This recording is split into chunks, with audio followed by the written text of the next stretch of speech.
नमस्कार दोस्तों, कल यानी कि 26 जुलाई को जिम्बाब्वे ट्राई सीरीज का फाइनल मुकाबला खेला जाएगा शाम 4:30 बजे से इंडियन टाइमिंग के अनुसार। टीम्स रहेंगी न्यूजीलैंड और साउथ अफ्रीका। ये मैच तो ऑलरेडी निर्धारित था क्योंकि जिम्बाब्वे दो मैचेस न्यूजीलैंड और साउथ अफ्रीका से ऑलरेडी हार चुकी थी, तीसरे पायदान पर थी। South Africa on the other hand जो कि 2 मुकाबले जीती है, वो भी दोनों मैचेस जिम्बाब्वे के अगेंस्ट दूसरे पायदान पर रहते हैं। और भाई साहब न्यूजीलैंड अपने 4 मुकाबले जीतकर टॉप पे।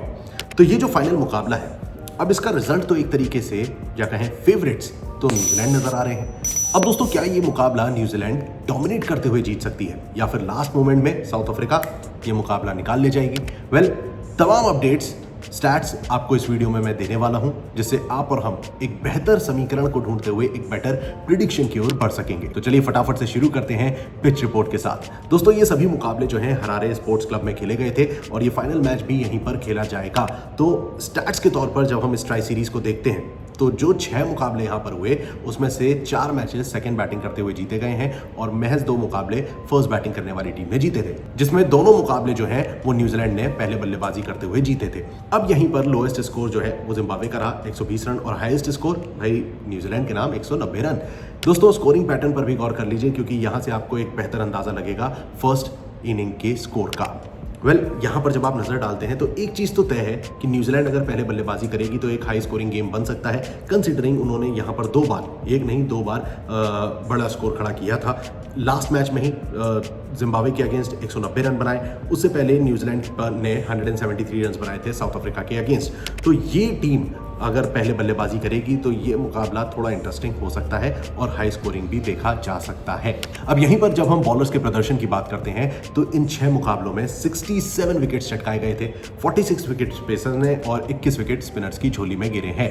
ये है पूरा लेखा जोखा पिच रिपोर्ट का, जहां कैप्टन्स जो हैं टॉस जीतकर पहले गेंदबाजी करना पसंद कर सकते हैं, लेकिन भाई न्यूजीलैंड चाहे पहले बल्लेबाजी करे चाहे सेकंड, साउथ अफ्रीका को दोनों बार ही वो हरा चुके हैं। तो ये फाइनल मुकाबले में अब ये डिपेंड करता है साउथ अफ्रीका पे कि क्या वो एक बार फिर गेंदबाजी सेलेक्ट करेंगे।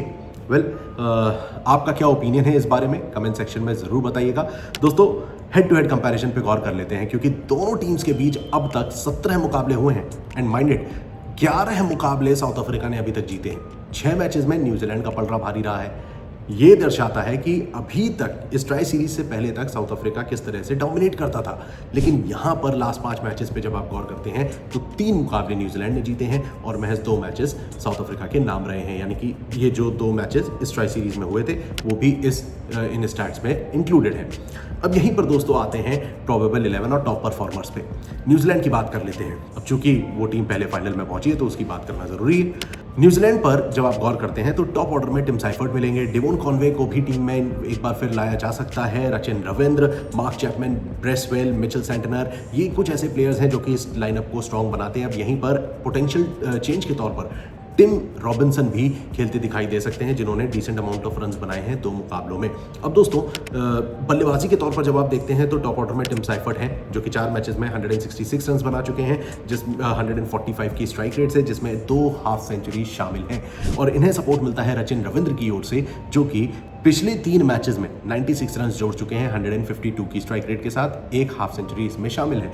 इन 2 बल्लेबाजों के अलावा अगर आप गौर करें तो डेवोन कॉनवे और टिम रॉबिन्सन 2 ऐसे प्लेयर्स होंगे जिन पर नजर रखनी चाहिए। इन दोनों खिलाड़ियों ने भी छोटे छोटे कैमियो रोल प्ले किए हैं। रही बात बॉलिंग अटैक की तो यहां पर एक बार फिर आप लाइनअप पर गौर करिए। जेकब डफी, मैट हेनरी, इश सोदी, विलियम ओरोर्क जैसे खिलाड़ी खेल सकते हैं अलॉन्ग विद एडम मिलने।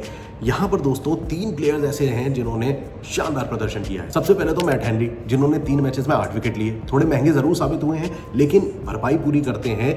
इश सोदी, जिन्होंने लास्ट 2 मैचेस में 6 विकेट चटकाए हैं 5.7 की इकोनॉमी से, तो वहीं जेकब डफी ने 3 मैचेस में 5 विकेट लिए हैं 6.3 की इकोनॉमी के साथ। तो दोस्तों ये थे कुछ ऐसे खिलाड़ी जो कि न्यूजीलैंड की ओर से बेहतर प्रदर्शन कर सकते हैं। On the other hand when we talk about South Africa, यहां पर दोस्तों Lhuan-dre Pretorius, Reeza Hendricks, Rassie van der Dussen, Rubin Hermann, Dewald Brevis जैसे खिलाड़ी मौजूद हैं जो कि इस बैटिंग लाइनअप को डिसेंट बनाते हैं। बट यहीं से जॉर्ज लिंडे एक आधा मैच में छोटी छोटी कैमी पारी खेलते दिखे थे, बट ये बैटिंग लाइनअप यहीं पर समाप्त होता है मेजरली। क्यों? अब देखिए, सबसे पहले तो रूबिन हरमन जो कि टीम के लीडिंग रन स्कोरर हैं, 4 मैचेस में 119 रन बना चुके हैं, 132 का स्ट्राइक रेट है, 1 हाफ सेंचुरी इनके खाते में है। डिवॉल्ट ब्रेविस ने 4 मैचेस में 102 रन बनाए हैं, 185 की स्ट्राइक रेट से। इन दो बल्लेबाजों को सपोर्ट करने के लिए रसी वेंडर डुसे आते हैं, जिन्होंने 4 मैचेस में 117 की स्ट्राइक रेट से 88 रन बनाए हैं, जिसमें एक हाफ सेंचुरी है। मतलब एक ही मैच ऐसा है जिसमें उनका प्रदर्शन डिसेंट रहा था। Otherwise Ruben Harman heavy lifting करते दिखाई दिए हैं टीम के लिए। गेंदबाजी पर जब आप गौर करते हैं तो टीम में मुथुस्वामी, एंडाइल सेवेलिन, जेराल्ड क्वेट्जी, पीटर और लुंगी एनगिडी जो हैं वो इस मुकाबले में वापसी कर सकते हैं। अब यहीं पर जब आप की प्लेयर्स की बात करते हैं तो मुथुस्वामी ने 2 मैचेस में 3 ही विकेट लिए हैं, 5.3 की इकॉनमी है। लुंगी एनगिडी के हाथ 3 मैचेस में 3 विकेट लगे हैं, 6.5 की इकॉनमी के साथ। तो ओवरऑल भाई बॉलिंग अटैक हैवीली डिपेंड करती है लुंगी एनगिडी के एक्सपीरियंस पर और मुथुस्वामी जिन्होंने मैनेज किए हैं विकेट्स निकालने पर।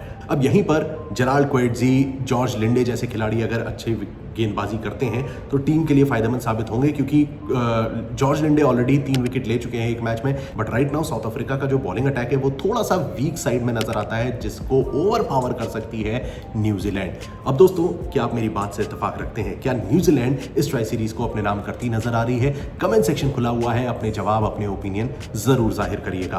फिलहाल के लिए इस वीडियो में बस इतना ही, लेकिन क्रिकेट की तमाम अपडेट्स CLG पर मिलेंगी, तो उसके लिए सब्सक्राइब करें क्रिकेट लाइन गुरु चैनल को और नोटिफिकेशन की घंटी बजाना ना भूलें।